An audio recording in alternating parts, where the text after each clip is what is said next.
E eu sou toda travada com essas coisas de tipo, câmera, assim, Não, eu mas sou você foi muito... muito bem, você foi ótimo. Caramba. O cinema me trouxe, me descobriu como pessoa, como ser humano. Eu acho que trabalhar com cinema me fez me tornar mais humana. Olá, olá, meus amores, como é que vocês estão? Tudo bem? Sejam muito bem-vindos ao meu canal, muito bem-vindos à minha humilde residência. E hoje eu tenho uma convidada que eu admiro muito o trabalho, tem um trabalho muito bacana, muito legal no mercado de audiovisual, que é a Lorena Figueiredo. A Lorena, ela é pesquisadora lá na Universidade de Brasília, faz mestrado, né, no ramo de comunicação social. Ela é diretora também, produtora, assistente de direção. E eu já quero, então, Lorena, agradecer a sua presença. Bom, Cássio, eu que te agradeço o convite. Muito legal conversar sempre sobre arte, e em especial poder contribuir um pouco falando sobre o audiovisual brasileiro, onde é o setor do qual eu trabalho. Perfeito. Então, Lorena, vamos falar de arte? Vamos sim. Então, bora.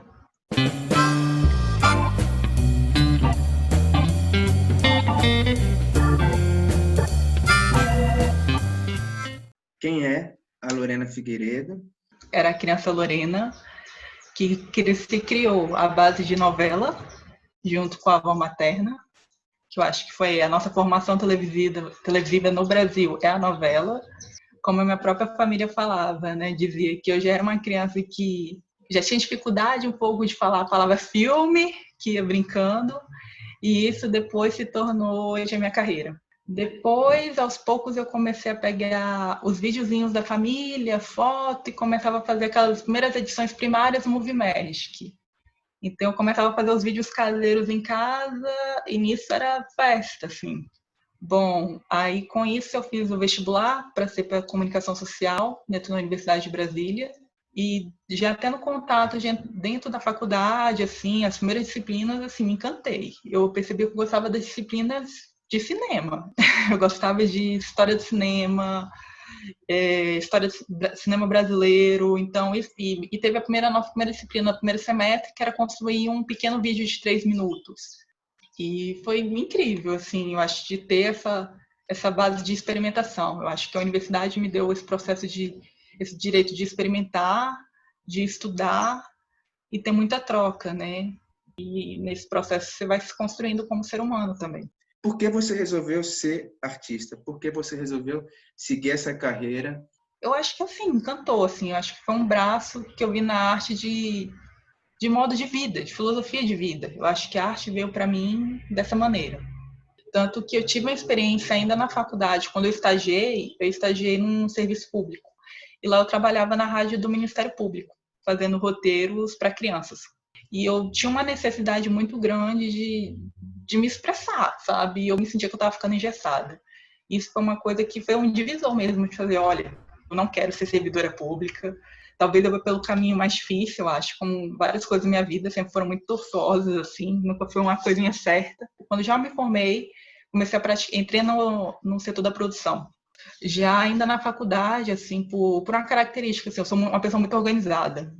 E no sentido também que eu vi na produção também como uma base de eu conhecer todos os outros setores. Então, meio que eu vi como é que a cadeia funcionava de fato. E minha família ajudava dando comida pra gente, minha avó várias vezes fazia comida, a gente levava pro set, e sempre eu colocava para conhecer o set. Vai lá, vai ver as pessoas trabalhando, e eles começavam a ver que trabalhavam muito, os profissionais dentro do cinema. Tipo, muito, muito, muito. Então, assim, de uma forma ou de outra, eles falam, nossa, se é isso que está satisfazendo ela, deixa seguir, né? Deixa ser feliz, assim. A gente sabe que a vida não é perfeita, Sim. o trabalho também não é perfeito, inclusive o trabalho tem vários pontos, assim, que precisam ser melhorados, como condições trabalhistas mesmo. Uma coisa só funciona, você fazer arte, se você fizer com todo mundo. Você não é sozinho. Sozinho você não consegue fazer nada. Sim, essa é a beleza da arte, esse trabalho coletivo, né? Fala pra gente, o que caracteriza o audiovisual? Como é que funciona? Quais são os elementos que fazem parte do audiovisual? O que precisa ter? Muitas pessoas, quando falam, nossa, a gente só vai se importar com a imagem, né? Com o Sim, enquadramento, com a iluminação. Só que é o conjunto, como a gente diz, é uma cadeia, onde cada setor vai começar a ter a sua função.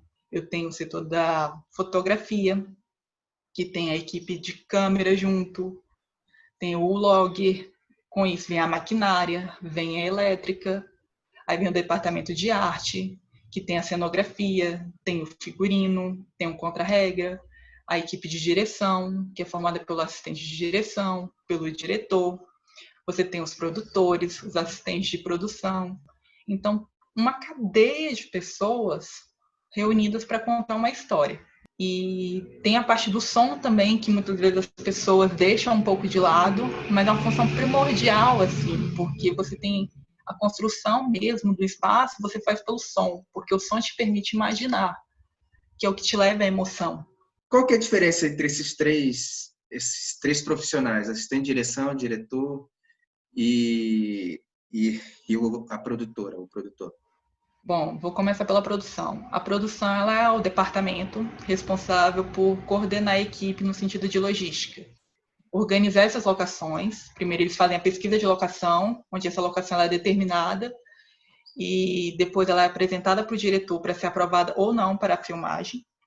Com isso, também ela fica responsável por toda a manutenção presente na equipe e no set, então encarregada pela estrutura de alimentação, de transporte, de contratação de equipe, de contratação de serviços também, porque é uma coisa que é bom a gente ressaltar, que o audiovisual é uma cadeia presente na economia criativa.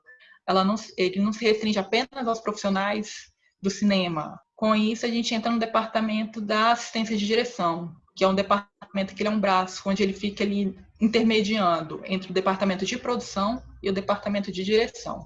E o assistente de direção, ele é um profissional que ele está nesse meio, coordenando também as equipes e também sendo o braço direito do diretor.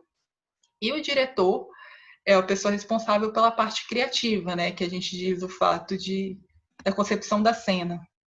E é a área, inclusive, que é a área que eu gosto e adoraria sempre como diretora, mas é muito difícil exercer essa profissão de uma maneira exclusiva ainda aqui no Brasil.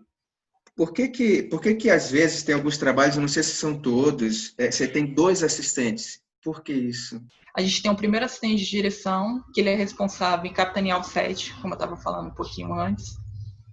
E a pessoa responsável na montagem do documento da análise técnica e o plano de filmagem. O segundo assistente de direção, ele entra junto para o braço de apoio com o elenco. Ele é a pessoa responsável de fazer o controle do camarim, que é o projeto de você organizar o ator daquele processo ali e levar ele até o set. E depois o segundo assistente tem essa função também de organização de documentação. O elemento primordial é a ordem do dia no set, onde ele tem todas as informações necessárias para o funcionamento do set, as cenas, os objetos de cena, os atores que estão naquela diária. Então, o segundo assistente ele é responsável de fazer esse documento. Você falou em plano de filmagem. O que é isso, plano de filmagem? O plano de filmagem ele é um documento do qual eu coloco todas as cenas do filme, com todas as informações relacionadas à locação, à logística, o elenco, e os horários onde essas cenas vão acontecer. Caramba, agora o assistente, eu estou vendo aqui que tem que ser extremamente organizado, né? Tem que ser uma característica de quem quer ser assistente de direção. Sim. Senão, ele ferra com todo o processo. Com certeza, você é uma pessoa que agenda, post-it, que mais eu vou te dizer? Tem que gostar, às vezes, de usar esses equipamentos de organização. Sim. E para as coisas fluírem também, porque se você acaba esquecendo uma informação, essa informação vai ser prejudicial para o futuro. Futuro, assim, um futuro próximo, né? No caso das filmagens. Você trabalhou em alguns projetos que foram premiados. Fala um pouco sobre esses trabalhos, que trabalhos que foram, o que você levou de experiência desses trabalhos? Bom, eu acho que o primeiro projeto, assim, que teve uma repercussão muito grande e foi uma grande experiência, assim, logo hoje eu me inseri no mercado de trabalho, foi o Balãozinho Azul, com direção do Fausto da Silva, que ele foi, no caso eu estava encabeçando a direção de produção do projeto, e ele foi um filme que ele aconteceu todo na cidade do Paranoá. E o Fausto, ele tem uma questão de mostrar muito a cor local, de trazer os personagens da cidade para enriquecer a narrativa. E esse curta, ele já foi assim, um aprendizado ao fazer ele, pelo menos, principalmente porque eu estava encabeçando uma função, assim, eu logo tinha saído da faculdade de comunicação, E eu tive esse privilégio, assim, do fazer esse convite, do participar desse projeto. E ele tinha um público-alvo, assim, por ser uma narrativa infantil, assim, então ele já teve essa delicadeza a abordar uma situação que era o trabalho infantil. E o filme acabou participando de grandes festivais, assim, ele percorreu a Havana, vários festivais nacionais ele ganhou, ele participou num festival em Chicago, infantil, então ele, assim, ele participou em muitos lugares e foi muito legal a recepção dele. 2014, eu acho interessante falar que foi quando eu comecei a engrenar dentro da área da publicidade, assim, e eu trabalhei muito com arquivo e banco de imagem, assim, que posteriormente hoje me ajudou muito como pesquisadora. Já em 2015 foi um ano que eu acho que eu gosto muito de pensar que, primeiro porque eu tive a minha direção em documentário com intervenções urbanas, Sim. E até então eu não tinha feito nenhum documentário na minha carreira, assim, nem como produtora, nem como assistente de direção, e já veio com a direção. Eu entrei meio que... Estava em pânico, porque eu tinha que dirigir. O filme ele tinha um período de 6 meses para ser realizado, do roteiro até a finalização. Então, todas essas minhas habilidades de organização, eu queria colocar ali. Foi Então, importante. eu queria ter o controle ao máximo. Consegui montar uma equipe muito diversa, uma equipe de muitos parceiros, de amigos já de faculdade, e de pessoas também do quais eu tinha já você tem aquela vontade, né, um desejo de estar com essa pessoa trabalhando, então eu quis ter profissionais muito legais assim na equipe. Aqui eu gosto sempre de ressaltar o trabalho do Igor Zeredo, que ele foi roteirista e me ajudou na pesquisa. Aí nisso vem a Isadora como assistente de direção, os meus fotógrafos que eu tive, a Carol Matias e o Petrônio Neto, eu tive o Ícaro Souza no som, então assim, foi uma equipe maravilhosa, assim, e depois a equipe toda de participação também, né? Muito bacana. 2015 também foi um ano do qual eu tive minha experiência como assistente de direção no cinema, eu já estava começando a construir isso já na publicidade, e veio o convite do Otávio Chamorro para integrar a equipe de assistência de direção com ele. O Otávio, o diretor do filme, junto com a Rafaela Camelo, que foi assistente de direção junto. Qual era o filme? Vagabunda de Meia Tigela, que foi Vagabunda de Meia Tigela. Nessa aqui? Essa vagabunda e esse viado aí. Tá vendo? A escola inteira se junta pra me chamar de vagabunda. Eles vieram, eu quero saber que medidas a escola vai tomar. Parece que com esses trajes estão reclamando do quê? Nada a ver com Então isso. quer dizer que a culpa é minha, da roupa que eu uso? Ó, você vem brega todo dia, eu nunca falei nada. Vocês estão me desafiando. Tá, mulher, e vai fazer o quê? E foi um trabalho assim muito enriquecedor. Primeiro porque o Otávio, ele é um diretor que ele tem muito cuidado na construção das narrativas dele. Ele sempre tem essa questão do gênero da comédia, então teve esse desafio de trabalhar em uma comédia. Então o fato de eu estar lá presenciando os ensaios, sempre com ele, você começa a perceber os ritmos. E que um curta que viajou também muito, assim. O Otávio ganhou prêmios desde o Mix Brasil, que é um importante festival LGBT aqui no Brasil, e mundo afora, assim. Então, passou na Inglaterra, passou na Índia, passou no Peru, na Escócia. Ele teve uma carreira belíssima, assim. 2017 foi um ano legal, que foi um ano que eu tive contato com a produção executiva, que até então eu nunca tinha realizado essa função, assim, que é bem mais, assim, de não estar no set. Para mim, o maior choque foi isso. Eu cuidava de da execução do projeto, das contas do projeto. Eu realizei o Aulas que Matei, do Pedro Beley com a Amanda Devuski. Ele é um filme que fala sobre educação no Brasil. E essa questão da entrada, não da entrada, mas nessa questão de você mostrar como está sendo uma desmoralização do ensino público no Brasil. Aí nisso, participei de um projeto muito legal de série, que veio Habitação Social, uma série com uma equipe de São Paulo.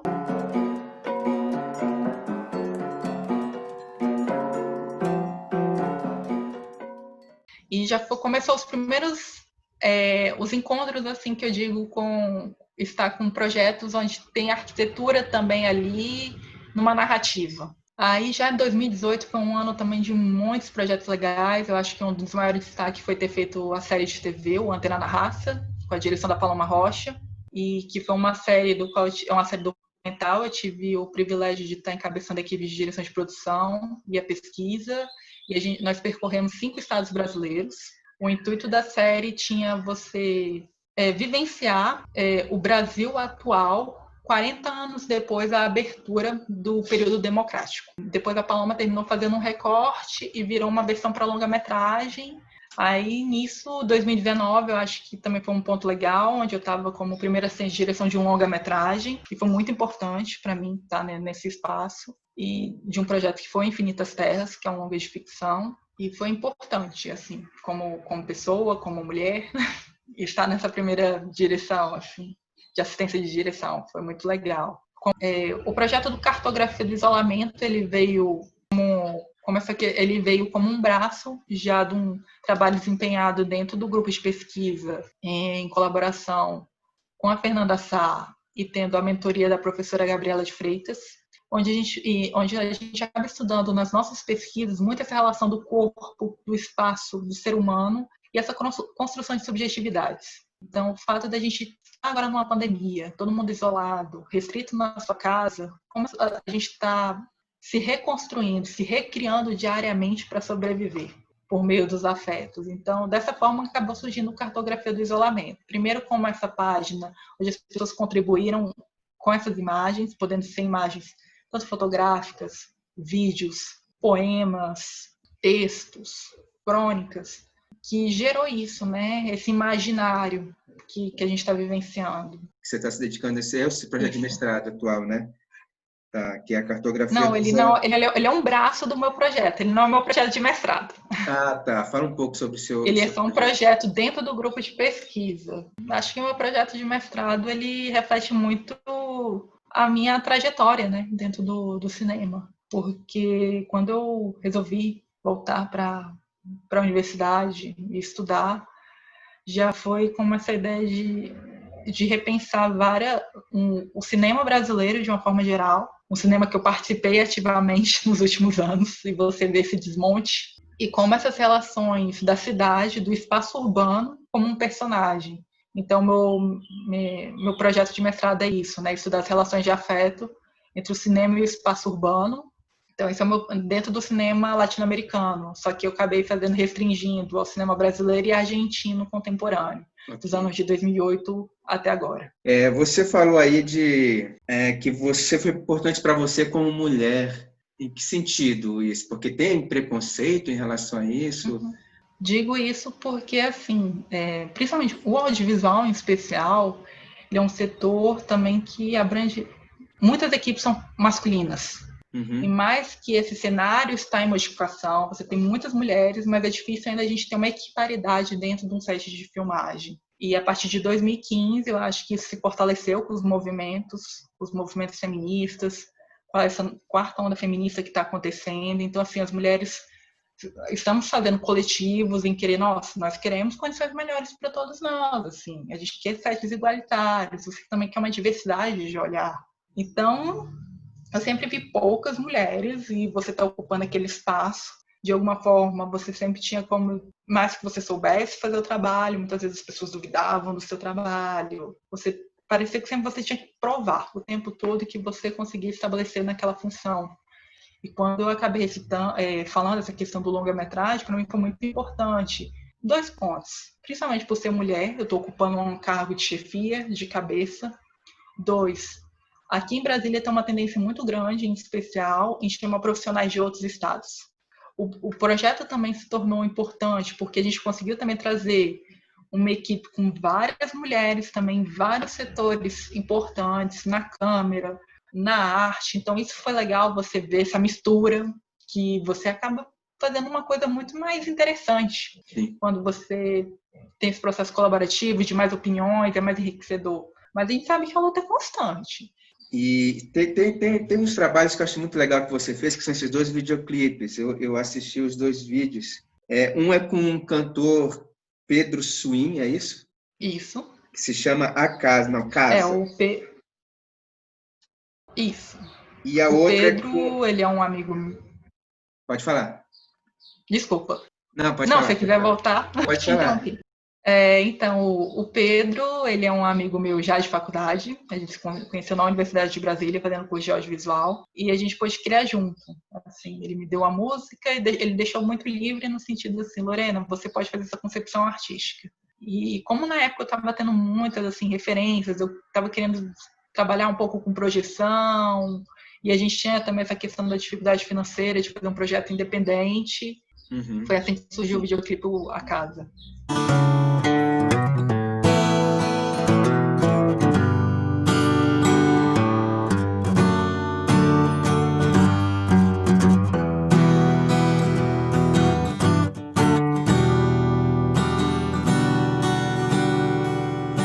Quero ir pra casa, mas onde é que é minha casa?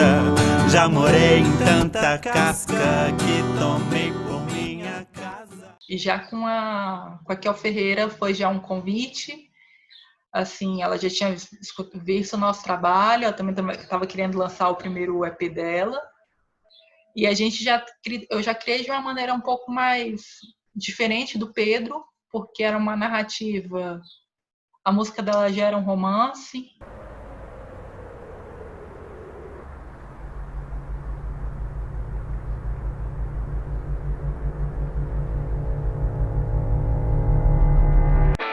Cada verso meu hei de dizer, eu vou te amar, só não era pra ser, mesmo que seja a ideia de você.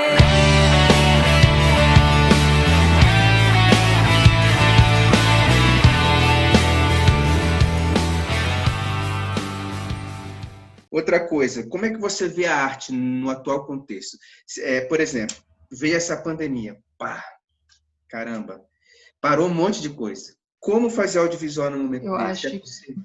Eu acho que no atual momento que nós estamos, assim, fazer arte no Brasil é um ato político. A arte ela é vista nesse atual contexto de governo como um ataque. E eu vejo a arte, eu vejo o audiovisual, assim, o cinema como essa potência de existência, como de dar voz a essa diversidade, dar voz a assuntos. Você desvelar várias camadas da sociedade brasileira que foram aterradas ao longo dos anos e nunca foram conversadas. Onde várias vezes você escuta, não, a pessoa vai ser artista, você tem um desmerecimento da área, mas é uma área que ela gera renda. É uma base de emprego muito importante. Por que você fala que o cinema brasileiro não é bom? Você não vai ao teatro, você não lê literatura brasileira. Então, o que você consome? Só de produto internacional, norte-americano? Qual a sua visão de sociedade?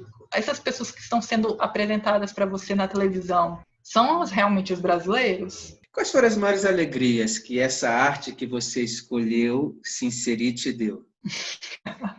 Te deu alguma alegria? Olha, porque a gente fala tanto problema, né? Assim, a gente, nossa, uma carga, um peso, mas assim, o cinema me descobriu como pessoa, como ser humano. Eu acho que trabalhar com cinema me fez me tornar mais humana. Para quem está começando ou quem quer começar nessa carreira, qual é o conselho que você dá? Nem entra, desiste? Não, eu não digo isso. Eu acho que assim, o audiovisual é um campo muito grande. Ele tem vários braços para você se identificar. Claro que quando você começa a estudar, todo mundo tem essa visão de diretor. E talvez você vai ser um diretor. Mas isso também não quer dizer que você não possa se encontrar em outras áreas. E áreas que, assim, de toda forma, é muito ligado tanto à criação quanto à área também de execução. E mesmo se você quer uma forma muito criativa, de sempre estar consumindo referências, eu acho que isso é legal também, né? Você não só ver aquele tipo de coisa, buscar diversos conteúdos, ir muito ao teatro, assim, é sempre algo que eu fui muito, assim, independente de estar na área, eu sempre gostei de ir ao teatro, de ver histórias. Boa, vá ao teatro, gente, vão ao teatro. Vão ao teatro. E mesmo na pandemia, assistam as peças online. Está acontecendo muita peça online. Assistam filmes nacionais. Porque ali você acaba enxergando o seu país. Nosso país é muito rico. O nosso país é cheio de profissionais excelentes. O brasileiro consegue. A gente precisa também ter uma base de Estado. Então, é assim e ter esse movimento de políticas públicas para a gente construir uma sociedade melhor. a arte se perdeu nesse momento, ela está perdida, a arte está numa vala. Eu acho que a gente já, assim, está ascendendo. Então, e para que tem tanto esse massacre e de tentar um esquecimento? Meu Deus, a gente escutar agora, assim, esse descaso com a Cinemateca Brasileira. E assim, para vocês que querem nos calar, só tenho um recado para vocês não conseguirão. Lorena, fantástico, adorei o bate-papo, foi muito bom. Eu conheci muita coisa aqui que eu não fazia ideia de como é que funcionava, eu acho que quem está nos assistindo também. E estou te acompanhando, porque esse trabalho é muito bom. Tá bom? Um grande beijo para vocês, meus amores. Fiquem bem, se protejam e protejam aqueles que vocês amam. Um grande beijo.